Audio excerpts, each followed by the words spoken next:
The day my neighbor proudly announced she had found a way to lock her daughter's phone from across town, I knew peace had packed its bags and left the neighborhood forever. You see, children used to hide letters under pillows. Now parents hide inside their children's screens. And that changes everything. I'm an old woman, yes, but I pay attention. A rocking chair is the finest observation tower God ever made. From there you see marriages form, friendships break, and lately, families negotiating through notifications instead of voices.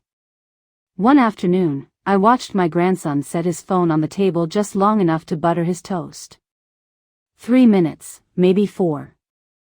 When he came back, that poor child looked like he'd discovered a hornet nest inside his cereal bowl. 27 messages. All from his mother. Call me. Where are you? Answer right now. Why aren't you answering? And my personal favorite, I know you see this. Now tell me, dear, how does a mother know what eyes see from another room? He sighed the way grown men sigh after losing a job. Not angry. Not surprised. Just tired. I poured him tea and asked gently, did something happen? He said, nothing happened. That's the problem. There it was. A whole generation monitored for crimes they haven't committed yet. Trust cannot grow under a microscope. Now I understand worry. I once stayed awake 3 nights because my son climbed a tree and refused to come down until he proved he could live on apples alone. Mothers fear storms. But storms are outside, not in pockets buzzing every 10 seconds. Another neighbor, lovely woman, bakes peach pies, discovered a chat application. She marched into my kitchen like she'd found buried treasure. It's where kids talk privately, she whispered, as if privacy itself were a contagious disease. She printed instructions. Highlighted sections. Drew arrows. I'm installing it on his phone so I can watch. Watch what? Children becoming people? Tell me honestly, when did raising a child become guarding a vault? I once read my daughter's diary. I was young. Afraid. Convinced secrets were dangers. What I found was poetry about a boy who smelled like library books. Nothing harmful, only fragile. I never forgave myself. Because after that day, she stopped writing. Not just in notebooks, in conversation. Doors close quietly long before they slam. Now imagine growing up where every whisper might be audited. That is the new childhood. One girl down the street planned a birthday party. Her mother approved it Monday. By Friday, the mother inspected drawers until she found a reason to cancel. A bracelet from a friend became suspicious influence. A movie ticket became disobedience evidence. The party never happened. The cake still did, alone, in their kitchen. Have you ever seen a 16-year-old pretend frosting tastes the same without friends? He smiled politely. Ate carefully. And learned an important lesson: permission is temporary, but disappointment is permanent. Another evening I heard shouting through open windows, not angry shouting, the worst kind, confused shouting. Go celebrate with him. No, don't go near him. Contradictions delivered like commandments. Children can handle rules. What they cannot survive is moving ground. A child needs a boundary, not a maze. Then came the textbooks. A father decided school knowledge was negotiable. He crossed out planets with pen, rewrote science with suspicion, and replaced astronomy with opinion. The boy brought it to me. Grandma, he asked, is the sky optional? I had no answer ready for that. Because the real question was deeper: when home and reality disagree, where does a child live? I told him, the sky doesn't need agreement to exist. He nodded, but I saw doubt move in like a quiet tenant. Confusion raised at home travels farther than any rumor. Now let me tell you about birthdays. A mother declared tragedy because her grown children called while she ignored the phone. She cried betrayal over missed conversations she never accepted. Pain sometimes wants witnesses more than solutions. But children learn something chilling there: love becomes a test they can never pass. And then, the contracts appeared. Not chores lists. Contracts. Bedtimes signed. Phone usage clauses. Social interaction limits. Fines for forgetting. A childhood drafted like employment paperwork. I held that paper and thought, when affection requires paperwork, affection has already left the building. One rule said, devices surrendered nightly. Another, conversations approved.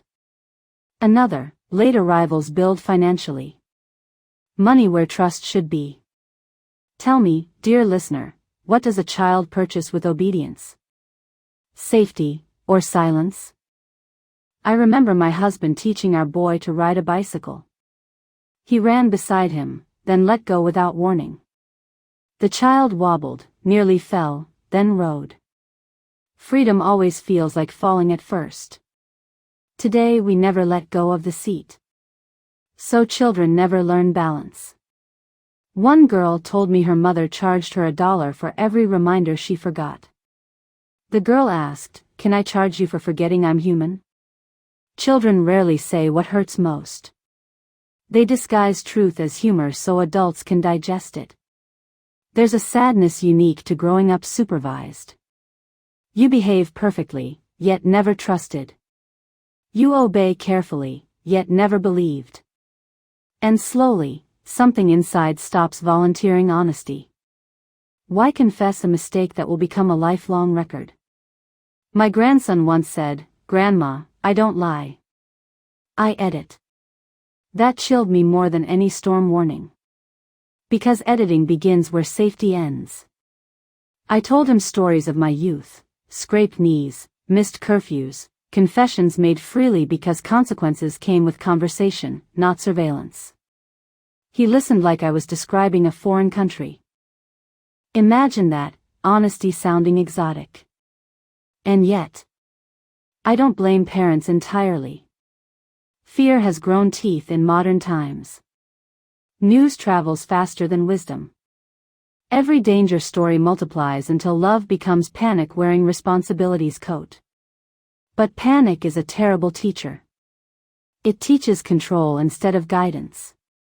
And control always escalates. Always. You start with checking messages.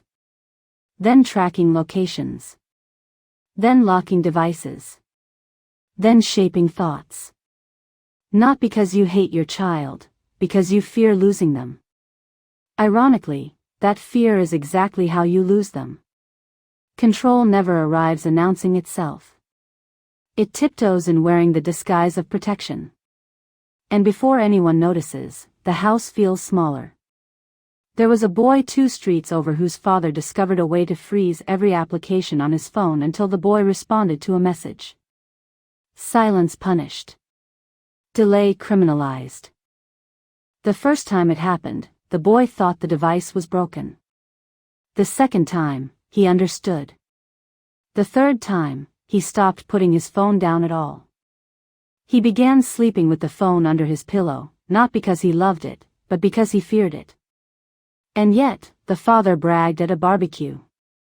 "I've solved disrespect," he said proudly. But you cannot engineer respect through fear. Respect grows where listening lives. He said, "Grandma, I don't get in trouble anymore. I just don't exist." When children realize the safest strategy is invisibility. Another young woman confided that her mother reviewed every conversation she had with friends. Screenshots analyzed like forensic evidence. Jokes misread. Sarcasm interpreted as rebellion. She told me she now avoids sharing anything at all. Silence again. Children who cannot speak freely at home do not stop speaking. They simply relocate their honesty elsewhere. To strangers. To hidden accounts. to internal monologues. Privacy is not a reward for adulthood. It is practice for identity. When rules change without warning, children become anxious. Consistency is love's backbone. Without it, affection feels like weather, pleasant one day, punishing the next. Love cannot be invoiced. Structure without dialogue becomes dictatorship. Checking in says, "Are you safe?" Checking up says, "I suspect you are not." Choice is a muscle. If never exercised, it atrophies. Control builds compliance. Trust builds character. Freedom cannot be downloaded instantly at adulthood.